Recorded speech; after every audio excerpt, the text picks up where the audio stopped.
Today I'm going to show you how to use the Inquire add-in in Microsoft Excel. Alright, so the first thing we need to do is go to File, Options, and then look for Add-ins. At the bottom, choose COM Add-ins and click on Go. Now, you need to check for the box and you'll see Inquire Add-in.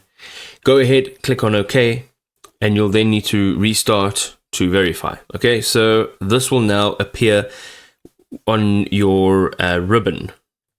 So go ahead now and let's have a look at how to actually use it. So the first thing is workbook analysis.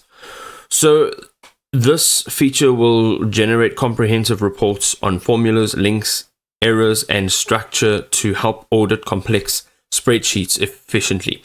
Also, it helps with workbook and worksheet relationship.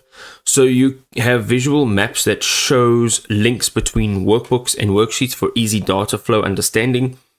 Also, the file comparison feature. So side-by-side color-coded comparisons of two workbooks, highlighting differences in values, formulas, or even formatting. And the last thing over here is cell relationships. So here you can trace dependencies between individual cells to identify how data actually flows and where errors may actually originate.